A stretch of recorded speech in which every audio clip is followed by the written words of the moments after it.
Inkuru nziza kuri bose. Iki ni ikiganiro inkuru nziza kuri bose utegurirwa kongera ugashikirizwa n'ishirahamwe TWR Burundi. Iki kiganiro kikwigisha ko Yesu Kristo ari umwami kandi ko muri we hari agakiza n'ubugingo budashira umwizeye wese. Wumva uremerewe ku mutima, wumva uruhijwe n'ivyaha, akira umwami Yesu aguha amahoro.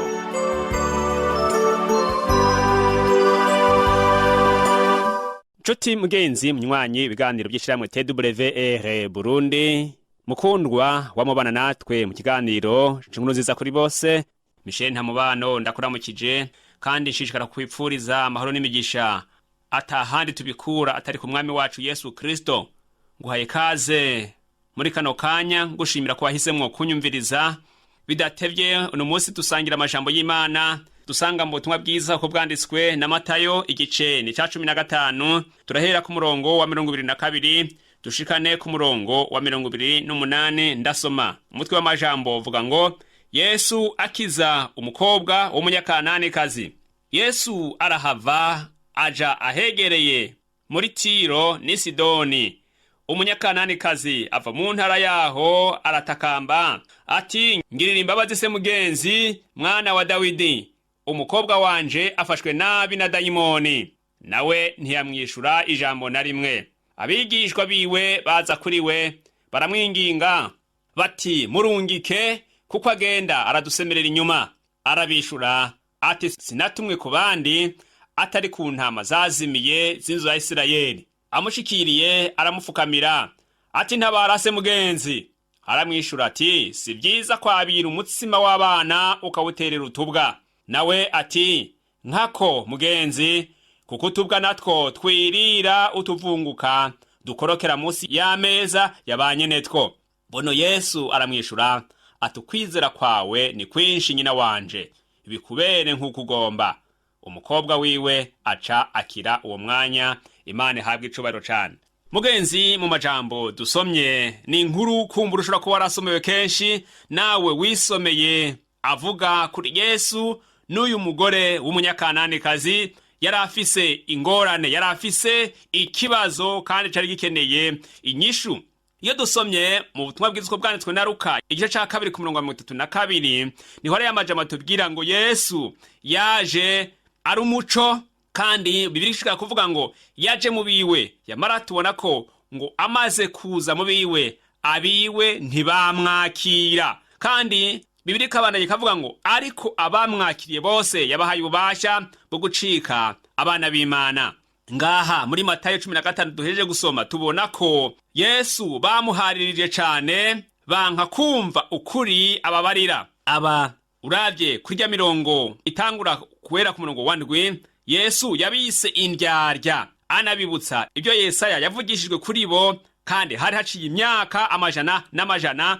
Nkuko tubibona kujya ku murongo w'indwi avuga ngo mwandyarya mwe, Yesaya yavuze neza ibyo yavugishwa n'Imana kuri mwebwe.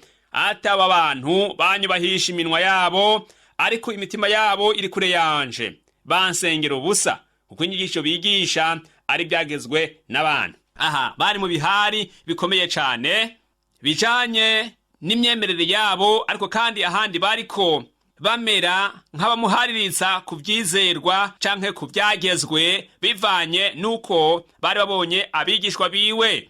Yamara Yesu inyishu yabahaye zari nziza cane kandi zatuma banyurwa, ariko bibubusa banka kumwemera. Yesu yaciye abyifatamwe gute rero? Yatanze akarorero k'ivyo yari yaravuze bikwiriye abantu nk'abo banse kwemera intumwa canke banse kwemera umukozi w'Imana abazaniye ubutumwa. Nkuko yari yarabivuze hariya mu gice c'10 ahanyine muri Matayo ku murongo wa 14, yari yarababwiye ati, kandi umuntu natabakira canke ngo yumve amajambo yanyu mukiva muri ino nzu canke muri nyagisagara, muze mukunkumure umukungugu wo mu birenge vyanyu. Yesu Kristo rero nawe baramuhaririza cane, ariko banka kumwemera, acashira mu ngiro iri jambo. Kuko raba ku murongo wa 14 muri gice ca 15 ingene yabikoze. Umurongo wa 14 haravuga ngo nimubareke n'impumyi zijana izindi, ariko impumyi yoja n'iyindi mpumyi zompi zogwa mu cobo. Yesu abasiguriye byinshi, ariko banse kunyurwa, banse kwemera. Abona ko abo bantu by'ukuri ari impumyi, nawe acavuga ati abo bantu bareke. Aca abikora kwa kundi yari yabivuze mu gice ca 10 ngo umuntu batamwakiriye ngo bamwumvirize aza kunkumure umukungugu wo mu birenge. Yesu Kristo rero yarabazaniye umuco, ari wo majambo y'Imana. Yesu we yari itara, kandi ayo majambo yari umuco. Iyumvire itara rivuye mu bantu, nukuri hasigara umwijima gusa, basigara mu mwiza hatabona. Mu Vyakozwe n'Intumwa 13 ku murongo wa 46, abayuda banse umuco kuko birukanye itara. Rero bari bugururiye urugi abandi bose bo hanze, kandi aba bo hanze ntibari barawugenewe, ariko nibo bawuronse kuko abayuda bamaze kuwanka, Isirayeli maze kuwanka, aba bantu bo hanze bahawe ikaze, baca baraheza barawironkera. Bibiliya ivuga ati Paulo na Barunaba bavuga bashize amanga bati byari bibereye kwijambo ry'Imana ribanza kubwirwa mwebwe. Yari kwabwira abayuda, none ko murishibuye mukibura ko mutabereye ubugingo budashira, ehe duhindukiriye abanyamahanga, kuko umwami Imana ariko yatubariye ati ndagushizeho ngube umuco w'amahanga, kugira ngo nabo ku mpera y'isi ubashikirize agakiza. Abo ku mpera z'isi, amahanga ya kure, ngo agakiza nabo kabashikeko. Rero kuno murongo wa 21 muri amajambo Yesu ariko avugana n'uno muyekananekazi, tubona ko Yesu yaciye abavamwo. Ko niko havuga ngo Yesu arahava aja ahegereye muri Tiro ni Sidoni. Ibi bisagara Tiro na Sidoni byari byarakumiriwe cyane n'abayuda, bababuza kumenya ivya Yesu ngo nabo bihane. Ariko ibi bisagara nyene Yesu yari yarabivuze ko kenshi, agira ati hazoba agahengekerezo ku munsi w'amateka, mu gihe ayandi mahanga hoho bazoba bari mu vyago bikomeye. Niko muri Matayo 11 havuga kuri no murongo wa 21 n'uwa 22, aho Bibiliya ivuga ngo atuzobona ibara Korazini, uzobona ibara Besayida, kuko ibikomeye vyakorewe muri mwebwe iyo biba byarakorewe muri Tiro ni Sidoni, baba barihanye kera bakambara amagunira bakisiga iminyota. Ariko ndababwire muri Tiro ni Sidoni hazogira agahengekerezo ku munsi w'amateka kurusha mwebwe. Ngaya majambo Yesu yari yaravuze kuri Sidoni no kuri Tiro. Rero gusohoka akava muri bo akaja ahantu muri aka karere ka Sidoni na Tiro byari bifise isano n'aya majambo yari yaravuze. Biboneka ngo igihe cyari kigeze ahubwo ibisagara bitegurwa neza, maze bikakira ico abayuda bagaye, ariko butumwa bwiza. Wibuke ko muri Sidoni haronse amanota menshi igihe umupfakazi yakira umukozi w'Imana Eliya akamufata neza. Mugenzi, ico kintu cakoze ku mutima w'Imana, nkuko tubona muri Luka 4 ku murongo wa 25. Iki uyu mupfakazi yakoze cakoze ku mutima w'Imana. Imana iguma icibuka gushika iki gihe. Rero Yesu agendereye i Sidoni, byari no mu ntumbero yo guha umugisha iki gisagara bivanye n'ivyo cakoze muri kahise. Luka 4 ku murongo wa 25 n'uwa 26 havuga ngo ariko ndababwira ukuri, hari abapfakazi benshi mu Bisirayeli mu gihe ca Eliya, hamwe ijuru ryakingwa, imvura igatara imyaka 3 n'amezi 6, ikigoyi cinshi kigatera mu gihugu cose. Yamara Eliya ntiyatumwa kuri numwe muri bo, ariko atumwa i Zarefati mu gihugu c'i Sidoni ku mugore w'umupfakazi. Ngibi ibyari byarabaye, kandi Yesu yari kwabyibutsa ubu bwoko butagomba kumva. Sidoni cari gisagara cari caratoranijwe kera. Urahiriwe wewe wakiriye Yesu Kristo, urahiriwe nawe ufata neza abakozi b'Imana, kuko ivyo ukora bizokwibukwa mu nyonga z'Imana, aho igihe c'agatikizo kizozira gitumbereye inkora bibi, gitumbereye abatumvira Imana, gitumbereye abagarariji banse kumva ubutumwa bwiza ngo babwumvire, gitumbereye abansi b'Imana. Wowe urahiriwe kuko ico wakoze ciza kizoguma ari icibutso mu maso y'Imana. Yesu rero ari kumwe n'abigishwa biwe baja kurondera aho baruhukira. Aha muri iki gice ntibiboneka neza, ariko usomye muri Mariko igice c'indwi niho tubona neza ko aba bantu Yesu Kristo n'abigishwa bariko bararondera ahantu biherera bakaruhuka. Raba neza muri Mariko igice c'indwi ku murongo wa 24, ano majambo aravuga ngo ava aho hantu aja mu ntara yo muri Tiro ni Sidoni, yinjira mu nzu atagomba ko hogira umuntu abimenya, ariko ntiyashobora kuyoberana. Binjira mu nzu batagomba ko hogira umuntu abimenya. Bari bagombye kwiyoberanya. Kubera iki bagombye kwiyoberanya? Kuko aho hantu hari ahantu ho kwiherera. Ushobora kwibaza ni kubera iki bari bagiye kwiherera aha hantu? Ubwa mbere nuko Yesu nk'umuntu yararushe, kubera ko ibikorwa yarakoze byari byinshi, ariko na cyane impari zari hagati yiwe n'abayuda zari zamuruhishije cyane, zamumenya umutwe. Ikindi nuko yariko ahunga aba bantu kuko baciye batangura kuja inama y'ingene bomwica. Saba abantu gusa, ariko harimwo na bamwe mu bigishwa ba Yesu banyuzwe n'ibi byiyumviro by'abayuda, nabo batangura kumugebuka Yesu. Kandi abo bantu bohavuye bagererwa kugira ngo bashobore gufata umwami Yesu, noneho aba bantu bamugirire nabi. Yesu rero ivyo kuko yabibona akabana no mu mitima yabo, aca ava muri bo. Kandi mwibuke ko mu nyuma Yuda Isikariota niko vyagenze, ahabwa ikiguzi ngo agure umwami Yesu. Ngaha habaye ikibazo rero, binjiye ata abantu benshi bababona, ariko umugore w'umunyakananikazi abatura kw'abaguru, aza kubatura ingorane ziwe, yisabira ubuntu.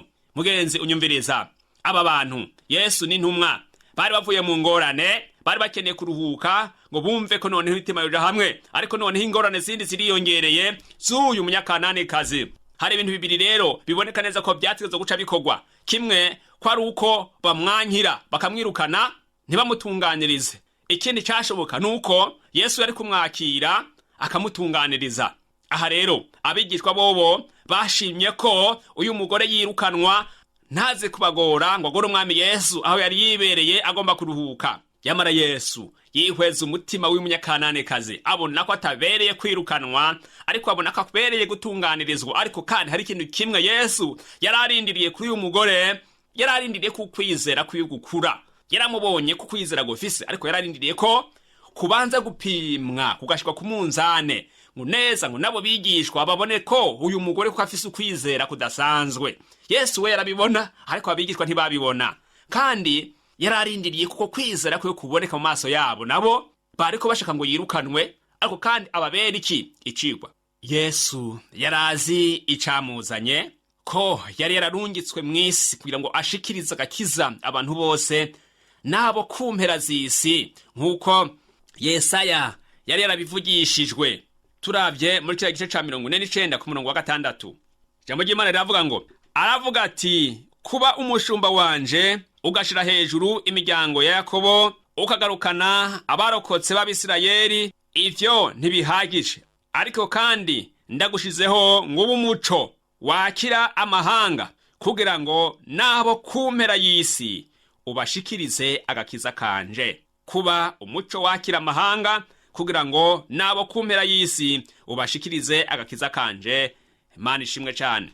O nshuti yanje, umunyakananikazi, umugiriki, umunyamahanga aza kuri Yesu, yaje kugerageza icari kizira, kuko Kanani yari imeze nk'iyavumwe. Ntibyashoboka ko yegera ubwo bwoko bwa Isirayeli abari kumwe na Yesu. Nico catumye bamwiyamiriza ngo Yesu Kristo amwirukane. Yesu we yarazi ko hazoboneka amasigarira amwegukira, akemera kumubera ibikoresho mu gushitsa umugambi w'Imana mw'isi. Uwo mugore yinginga Yesu Kristo ari kure, kuko atari yemereye kumwegera, ariko kuko umwana wiwe Bibiri tubwira ngo yarafashwe nabi na dayimoni, yarubahutse yemera guheba amagara. Erega kwegera umwami Yesu, kwegera Abisirayeli uri umuntu uvuye mu Kanani, ahantu hatari hemewe na gatoyi, hari haraciwe, kwari nko guheba amagara.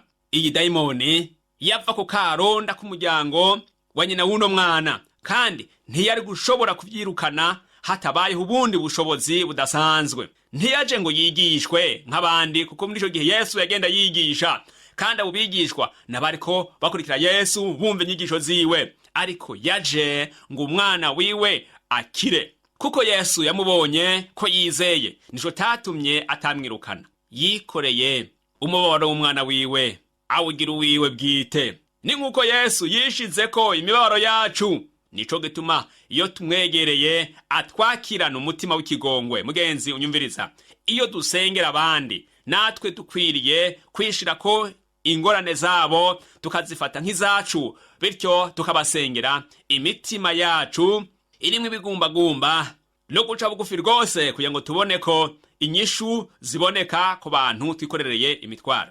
Umugore yagize ati, ngirira ubuntu mwana wa Dawidi. Yamwegereye avugana nawe nka Mesiya. Iri niryo shingiro ry'ukwizera, kandi ukwizera kudasanzwe kuzana ihumure n'amahoro. Tubona rero uno mugore amaze kumushikira ku murongo wa 25 yakoze ikidasanzwe cyane. Yaramusenze, kuko havuga ngo amushikiriye aramupfukamira ati, ntabarase mugenzi. Uno mugore yapfukamiye Yesu, arapfukama imbere yiwe, amuha icubahiro kidasanzwe. Maze Yesu Kristo nawe amajambo yamubwiye ntiyarayamworohereza, oyaye yamubwiye amajambo agumye cyane, kuko yamwishuye ngo si byiza kwabira umutsima w'abana ukawuterera utubwa. Amajambo nk'aya uyabwiye umurundi muri kino gihe yoca abona kumugaye cyane, kumukengereye rwose, kumugereranya n'akabwa. Ariko Yesu yariko avuga ukuri, kuko uwo mugisha wari ugenewe abana bwite Abisirayeli, ariko noneho bawuteye ibitugu, none urimo urasabwa n'utawugenewe. Yamana no mugore ntibyamuciye ivutu na gatoyi, ntibyamuciye intege, yaciye ashishikara agira umwete, abandanya kwinginga Yesu, kuko yavuga ngo, mugenzi, kuko utubwa natwo twirira utuvunguka dukorokera munsi y'ameza yabanye netwo. Uku nanone kwizera guhambaye cyane. Iyo uba murundi yari kwiruka ati akambira gutyo, akankengera gutyo, akantuka gutyo, jewe ndabihevye, ndagiye nzobariza n'ahandi. Ariko ashira umutima hamwe, arahagarara ashikamye, aravuga ati, niko ndazi ko ntari mbibereye, ariko noneho nyemerera basi ndonke kutuvunguka, ndonke kumisigazwa. Haleluya, nyemerera ndonke kumusigazwa gusa, mase abandi ivyabagenewe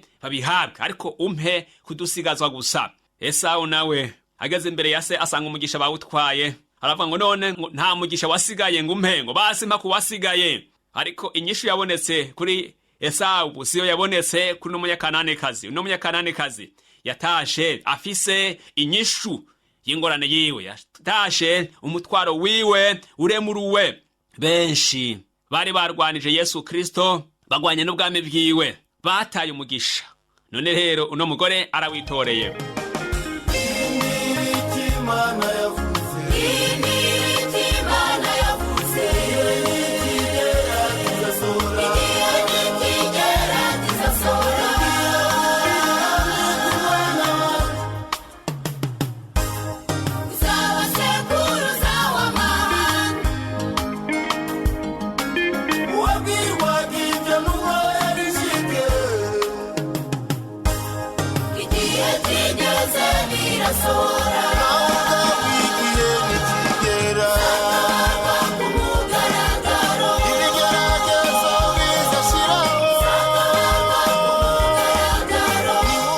Nuko rero nk'uko byabaye kuri umunyakananekazi, Yesu Kristo niko uno musi ashobora kumara umwanya yitekerereje, atavuga ijambo na rimwe, atatwishuye mu gihe natwe tuko turatakamba kandi tubabaye.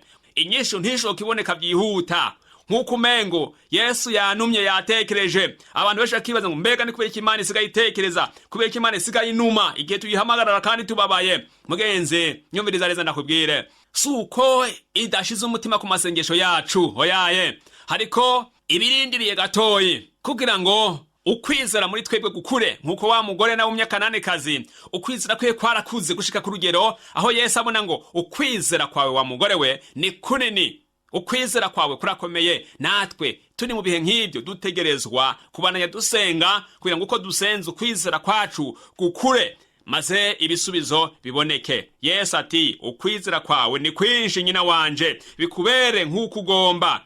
Amaze kuvuga iyo jambo, wa mukobwa wiwe aba arakize. Hari impamvu Yesu uno munsi ashobora gutekereza akanuma mu gihe turiko turasemerera, kuba ari kugira ngo imigisha yatubikiye ayigumye kandi abandanye ayongereza. Ikindi, aha hantu Yesu yaratekereje kugira ngo wa mugore nawe ashishikare kandi gukura mu bwenge, ariko kandi kugira ngo aha hantu babigishwa nabo batashaka ko aguma ngaho, nibamubona hagumye ahatevye nabo kumbura imitima yabihinduke, urukundo rwongera rugaragare kuri bo. Imana yoteba ibindi kimwe gusa, nuko dukura mu kwizera. Ibiri kurakomeza ukwizera kwacu, ibiri kurakomeza ukwihangana kwacu, kandi ibiri kurongereza ugutahura kwacu. Mugenzi uri kuranyumva, ndarangije, ariko wewe uno munsi uhagaze gute? Mbega ingorane zawe zose zarishuwe? Mbega zitarishurwa uno munsi uhagazemo gute? Dusomeye mu butumwa bwiza uko bwanditswe na Yohana 14 ku murongo wa 27. Yesu avuga ngo amahoro ndayabasigaranye, amahoro yanje ndayabagabiye, jeho simbagabira nk'uko abisi bagaba. Imitima yanyu ntihagarare kandi ntitinye. Haleluya! Uyu ni Yesu abivuga. Yaduhaye amahoro kuyaje nk'umwami w'amahoro. Ewe wewe wamwakiriye, wakiriye umwami w'amahoro, ufise amahoro umutima wawe. Nambo utafise uyu munsi mu kibazo kiguhanze, nambo utafise uyu munsi mu mutwaro wawe, ca bugufi usubira usenge, ubaze Imana iki kugomba ko, kandi ico ikubwira niwumvijwe mu mutima wawe urishire mu ngiro, urikore, ukirindiriye ugutabaga kw'Imana, ukirindiriye kw'Imana igutabara, ukora ikijambo ry'Imana riko riragusaba. Yesu Kristo wo ni umwami yababajwe, kandi yababajwe birengeje. Bibiliya avuga ngo yarababajwe nkatwe, nuko ntashobora kwirengagiza rero uri mu mababaro, ntashobora kwirengagiza uri mu bigeragezo, kuko nawe yarabigeragejwe. Namba gitebaganye nuko arimo araturonderera ibirushaho kuba vyiza, umugisha urimwo amahoro, umugisha wuzuye. Mugenzi, suzuma urabe kwizera kwawe ko guhagaze. Suzuma urabe umutima wawe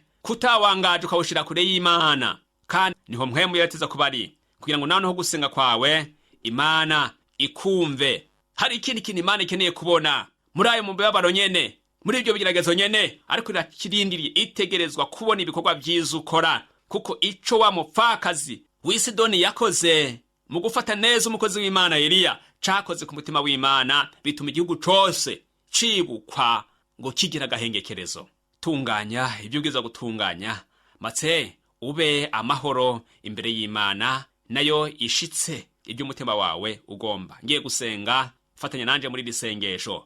Mana yacu uri mwijuru, mu izina rya Yesu Kristo, nje imbere yawe nagukengurukiye kubw'amajambo uno munsi twize kuri uno mugore w'umunyakananekazi. Twibukijwe byinshi kandi bihuye n'ibihe umuntu anyumvirije arimwo uno munsi. Imitwaro arayifise, arasenga, ariko bikaboneka ko Imana utevye kumwumviriza, bikaboneka ko utevye kumwishura. Ariko tubonye ngo bikwiye ko ukwizera kwacu gukura.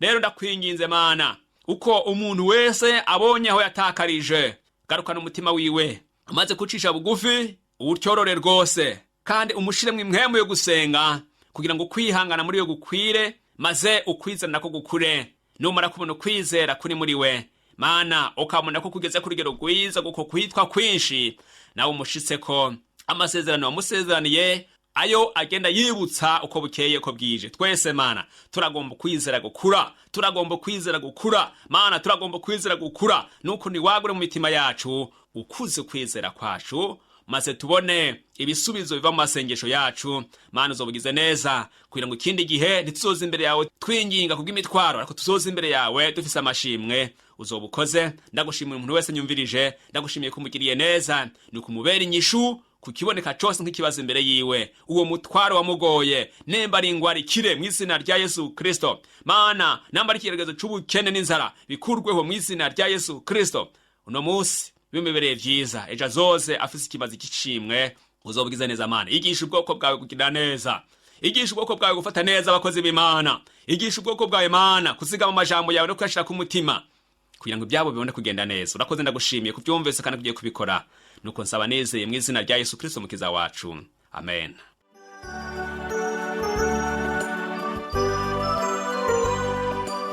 Ico cari ikiganiro inkuru nziza kuri bose.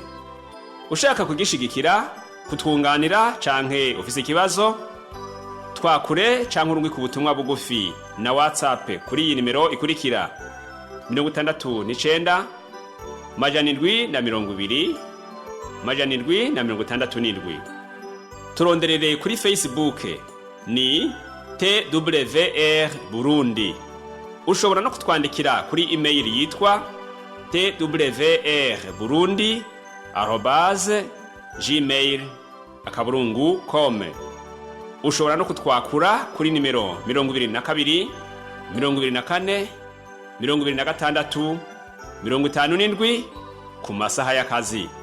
Imana iguhezagire.